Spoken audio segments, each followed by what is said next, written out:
we will have a special presentation now, the announcements, which will be given by a local hero that we all should be aware. And I want to see him. Is Mr. Hampton here? He might have stepped out. William Hampton will be bringing, as many of you know, as everybody should know, it is Black History Month. And there was an opportunity for me to hear from Mr. Hampton, who is a part of the Huntsville Revisited group, who not only understands the African American history here and was an integral part of what we're doing at Council High, and works directly with Joy as well on a number of projects down at the cemetery, but he understands Huntsville's history and how to integrate those things. William Hampton and Miss Ollye Conley are gems, to say the least. Mr. Hampton, if you wouldn't mind, we're going to bring you down to the center here for your presentation. And council members, as I said before, it is rare that we have a gem like him in this nation. But for him to be, you can come down to the center. For him to be in the city of Huntsville, it's even better for us as well. So if we could give him the floor, and Mr. Hampton, we want to say thank you again for your time and who you are to our community. My pleasure. And if you could, make sure you please, I get in trouble for it too. You're going to have to get real uncomfortable with that mic. There you go. Okay, real close. Perfect. All right, and I believe that's me.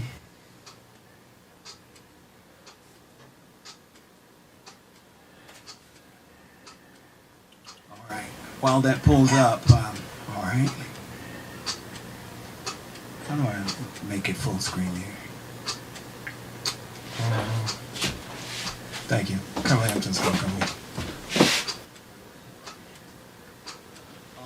While that pulls up, I'm a native son of Huntsville, Alabama. My Hampton roots go back to 1817 here in Madison County, so that's a little bit before we became a state. I hate having my back to you guys. Unfortunately, we're on TV, and they're the main focus. All right, Thank you. all right. Well, we're going to take a stroll down memory lane, and what I do with Huntsville Revisited is the front porch experience. As a child growing up here in the early 60s, I had the good fortune of knowing my great-grandparents. My great-grandfather, born in 1862, Mayor, died in 1968. So John Lewis Hampton, and I actually have one of those sidewalk photographer pictures of him walking down Northside Square, and he was one of General Pershing's pioneers. And my great-grandmother, we called her Big Mama, and my great-grandfather was Papa. And they were residents of Pond Beat, so my family roots go there, Pond Beat, Mullins Flat, and Spring Hill. So what you see here, welcome to Huntsville Revisited. Many of you know that we were at one time Twickenham, so that was prior to Alabama becoming a state. So we were never Twickenham, Alabama, we were Twickenham, Mississippi Territory. So this is an article that I have that where the name changed from Twickenham to Huntsville. So on November 25th, 1811, we became Huntsville. So November 25th needs to be a big celebration in the city, y'all. So now we're going to take an adventure in Negro history. City of First. Many of you have seen this marker that's just right down the hill from this building we're in now. My beloved grandmother, Lucille Hampton Jones, and my grandfather, George. This house was the first house in what we know today as the 10th Calvary Hill neighborhood. And she named the streets up there. So there's a street that runs parallel to Calvary Street called Lucille Street. This is Lucille.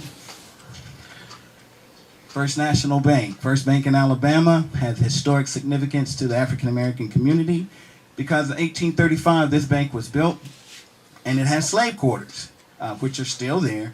I hate that they removed the shackles and the stakes where they held the slave, and you say, well, why did they build a bank with slave quarters? Well, when we had enslaved individuals out on the plantations and the farms, if a enslaver reneged on a loan, then they would come and get the enslaved and hold them in the holding cells, and then sell them on the block across the street. And that's a picture of the bank, and you see the bluff there, and right above it is the courtyard to where those holding cells were. This is a picture from 1935. This is just right around the corner. It's the side of the First National Bank where that drive-up window is. This is what it looked like prior to them changing that. And that's another picture of the courtyard. And this is a diagram, this is a blueprint from 1835, First National Bank, Huntsville, Alabama. Because I've been told by some local historians that bank never had slave quarters. But you see right there in the center, first floor plan, slave quarters. That's another picture of the bank. An interesting individual. And what I'm going to do is take you down a 19th century cruise of prominent individuals who were either born or resided in Huntsville in the 1800s and early 1900s. This is Peter Allen. His father was the founder of the AME Church in Philadelphia, but Peter, for whatever reason, we don't know, moved to Huntsville, Alabama.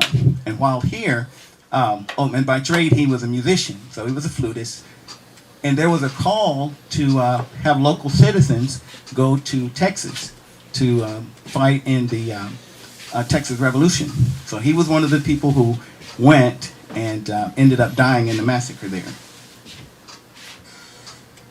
O.W. Gurley, born in Huntsville, 1868. His parents were enslaved. He was born free. Very unique story with this gentleman. Many of you have heard of the Black Wall Street, Tulsa, Oklahoma. This gentleman was one of the founding. He was the wealthiest black man in Tulsa, Oklahoma, and considered the founder of that Black Wall Street. This gentleman, mayor and council, Samuel R. Lowry, born in around the 1830s, came to Huntsville in 1875. That's the same year Alabama A&M was founded. So he and Dr. Council were associates and contemporaries. But he has a really cool story. In 1880, he became the first African American to argue a case before the United States Supreme Court. He was the fifth admitted to the bar, but the first to argue a case. And Huntsville and Alabama was the cotton state, but Huntsville had a silk industry, if you all weren't aware of that. Internationally acclaimed silk industry. And the city planted a mulberry bush tree in the center of the city. And we're trying to locate where that might have been planted. And it would be great to plant another one if we can find the exact spot. And that's an artist rendering of the Lowry Industrial School. This gentleman, though not African American, is one of my wife's ancestors. This is Dr. Hugh Bone. DJ. If you know any Bones who are born in Huntsville, Madison County, Alabama, DJ. their ancestors more than likely lived on his plantation. He was a dentist. And unique story about the Bone slaves is they were the first slaves, the first African Americans taught to read in Madison County. And one of the reasons he did that, he was also a businessman. So when they would come to town to do business for him, of course the shop owners didn't know that these enslaved individuals knew how to read and write, and so he would know when they were kind of shafting him. And that's the Bone house out on Ryland Pike. Of course the old folks call it Hurricane. And that's my wife and my twins, so they're descendants. This individual, you know of the Maple Hill Stroll, but we have a stroll at Glenwood called Festival of Voices. And this is Elaine Tibbs Rice, who is the daughter of Dan Tibbs. If you've ever driven down Dan Tibbs Road, this is his daughter. And she's portraying Xenia Pruitt. And Xenia was an incredible, wonderful cook here in Madison County. And the town threw a big party for Lily Flagg the cow after she won the world's greatest butter producer. Well, anyway, Xenia was the caterer for that big party. Have any of you seen this picture? It used to be in almost every bank in town. I saw it in several businesses. That building behind this gentleman is Harrison Brothers. This guy is Matt Gray. Matt Gray was born enslaved, and he served the Confederacy. When the Union troops came into town, they captured some Confederate soldiers and Matt Gray and tied him to a mule and drove that mule into a river, and but it swam to the other bank. And after that, Matt Gray decided to serve with his master in the Confederate Army. And that's him the African American gentleman standing to the right of the guy on the far right. That's Essex Lewis and Matt Gray. Many of you know this picture, iconic picture drawn by Maria Howard Whedon. This is Bartley Harris, who also was beloved here in the city of Huntsville, but his grandfather had started a church called they started a church where Huntsville Hospital now sits in the Old Georgia Cemetery. During the Civil War, Huntsville citizens came to Bartley Harris and asked him to hide their valuables. And when the troops would come and threaten his life and other things, he would never tell. So they went and they burned the church down. And after the war, President Grant heard about it, and the United States sent money to rebuild the church, and they built it right here on what we know today as Williams, where the historic marker is. And that church stood until 1964 when urban renewal took it down. But the monies were sent because individuals and organizations that were not Confederate sympathizers, the government paid to have those to restore their property. This is an iconic scene of St. Bartley baptizing there at the Big Spring. And if you look straight ahead, there's a house. We're in the building where that house at. Business District of Ollye Conley. I'll scurry along for the sake of time. This was Huntsville's first African-American mailman, C.C. Moore. He had the stately house that was on Pulaski Pike. There's a lawn right in front of Hope Community Church where Pulaski Pike and Holmes Avenue come together. His home stood there. Burgess Scruggs, who was the first African-American doctor in the state of Alabama. He was also the first African-American to graduate from a medical school in the state of Alabama. Lewis Baxter Moore. Lewis Baxter Moore in 1896 made history when he became the first African-American to earn a Doctor of Philosophy degree from the University of Pennsylvania. Here's a listing of some of the businesses that were on Church Street. And for those of you who are not from Huntsville, Church Street used to have several churches on it. How many native Huntsvillians or Madison Countyans do we have here? All right, pretty good. We had a drive-in theater that was just north of Alabama A&M, colored only. It was the Regal Drive-In. Dr. William Hooper Council, founder of Alabama A&M. And the civil rights movement didn't start with Dr. King or Rosa Parks.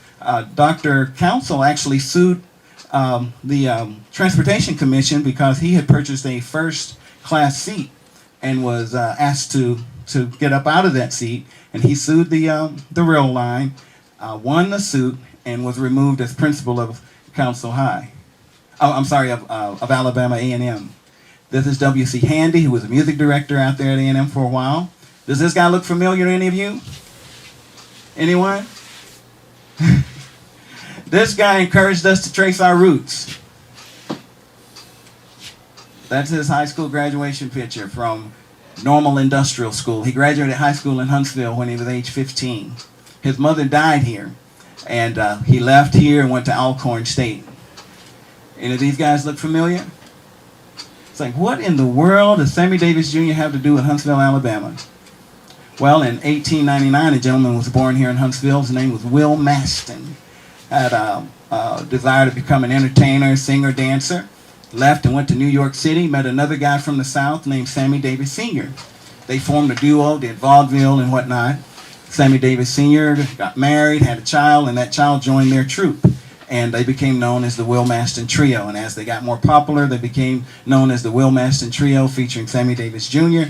And the rest is history with Sammy's career. But his career started as a result of a young man from Huntsville, Alabama. And the three of them are buried in the same plot in Los Angeles with the heading Will Maston Trio, Together Forever. Arna Botemps, we are now in 2020, but in 1920 we were in the roaring 20s, and this gentleman was one of the prominent figures of the Harlem Renaissance. Arna Botemps, a contemporary of Langston Hughes, 1931 resident of Huntsville, Alabama. And he had written a book about his life here. Heard of Jesse Owens? This is Elmore Harris, who was our 1940 Olympian. But prior to the London Olympics, Elmore had signed a contract with the Brooklyn Dodgers football team and lost his eligibility. But he was the guy who was to follow Jesse Owens as our great track star. Let's see, Eva B. Dykes, who was the first African American to earn a female to earn a PhD. You know, Chessie Harris. Robert Sherney invented the tires that we used on the lunar rover. That's him pointing to those. Huntsville, a resident. This is Leroy and Viola Garrett, the owners of WEUP before they sold it to Hundley Bats, and the first black-owned radio station in the state of Alabama. Does anyone know who this guy is? I heard someone say it. Sun Ra. Herman Blunt was his name, born in Birmingham, Alabama, but a student in Alabama A&M. He is a jazz fusion innovator in music. And his son, Ra Prasanna, was born in Huntsville. He saw a UFO, Mayor. This is Anna Knight. And Anna lived in Huntsville. I believe she was close to 100 years old. But there was a movie made about her father, and it was called The Free State of Jones. Newton Knight is her dad. This is Anna Knight. Let's see. Her young Buffalo soldiers came to Huntsville in 1898, and the Surgeon General had determined that Huntsville was one of the 2 cleanest cities in America. West Point, New York was the other. And of course, Montesano and our cool spring, cool air, and clean water was one of the reasons. This is a list of Buffalo soldiers from Huntsville, Alabama. Okay, that's the monument, Samuel Lowry. And when I was in high school, in elementary school at Calvary Hill, it was called Negro History Week. And that's Mr. Lewis Baxter. Got him. This is a picture of the Owens Chapel Church. The little girl in the bottom left-hand corner, that's my mother, who just died on October 30th. My grandmother is 2 rows up from her. And this is a little stroll through, and I thank you all for your time and attention.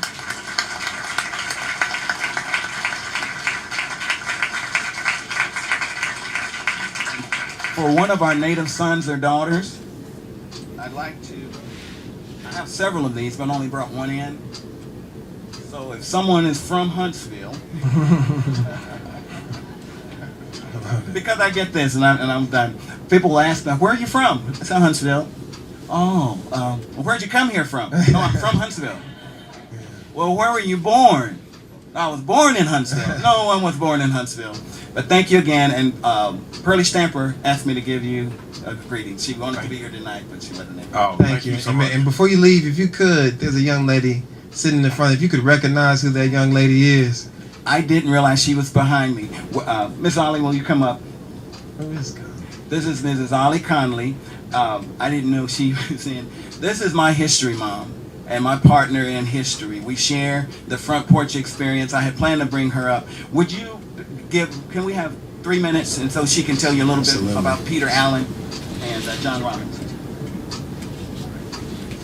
I think he has basically told you about Peter Allen, but Peter Allen came here in 1835, and as he mentioned, that people were just amazed of his coming here simply because he was coming from Philadelphia, where they had 15,000 free African Americans there, to Alabama with only 1%. But he came here and he found a wife, an enslaved woman named Mary, who was buried at Glenwood Cemetery. And when he wanted to join because the historians call it a fife, that he was a fifer, and we all know it was a flute, but they called it a fife at that time. And when they arrived in Goliad, Texas, it wasn't long before they were surrounded and captured. And soon after that, of course, that night, everybody was just disappointed and heartbroken. But the musicians came together, and Peter, being one of the greatest in the area, played a beautiful song, and it was entitled Home Sweet Home. And so the men, they said even grown men had tears rolling down their faces, and because they were so sad. And so the person in charge, the captain, the next morning pulled Peter aside and said, Peter, I want you to do something tonight. Say, tomorrow we are going to execute every one of them. But if you will play Home Sweet Home like you did last night until all of those tears start flowing and they will die with greater regrets, then we will save your life. Peter didn't hesitate. He said, I'll just die with the boys. And so the next day, which was Palm Sunday, his body was riddled with bullets. And of course, he was buried there, and but his wife is buried at Glenwood, and we feel like somehow he kind of belongs to Huntsville, and we need to acknowledge his existence. And then, of course, John Robinson came to Huntsville before, Alabama was a state, and as an enslaved person. But in 1828, because he was a blacksmith, he saved up a little money, and he was able to buy his freedom. And they called it manumission. He was manumitted by a legislative act. And in 1831, he bought his wife Anne, his daughter Lee Ann, and his son Lafayette. So they bought a home on the corner of Clinton and Holmes Avenue, and a livery stable he started. And his son Lafayette became the first registrar of the Freedmen's Bank. And which is very significant. There were only 3 Freedmen banks in the state of Alabama, in the state of Alabama, simply in Mobile, Montgomery, and Huntsville. And so so much information can be gleaned from that. When people came in to deposit the money, they told their parents' names, their wife, the children, and the slaveholder. For African Americans, that's a trove of information because there's so little information during that period of time. William also mentioned Samuel Lowry. John Robinson's daughter, Adora, married Samuel Lowry. And it was their daughter, Ruth Lowry, that, was the instructor that, with the silk factory. But it was located on Clinton Street. And the name, of course, was Lowry Industrial Academy. And again, when we take our tours and all, we need to be able to point that out. That family was really, really outstanding. And another daughter, Frances, married Sandy Bynum. And Sandy Bynum was the spokesperson for the Republican Party. And he, of course, was murdered later on Air Spring because he had a difficult time with one of the persons that was running for office, and said, you've been saying terrible things about me, and I need you to, stop. And Sam just kept talking and did not acknowledge him. And then he pulled out the gun, shot him there in the presence of 700 people. And of course, he was acquitted on Clinton at that time. But these are stories that, I often talk about, when the names of the dead are spoken, that they live again. Amen. Because that's an Egyptian saying, which comes from back a long time ago, and how the pharaohs used to put their names on the walls of the tombs so that other people would mention them and they would live again. Our goal is to bring these people to life so they can live again. Thank you. Thank you so much.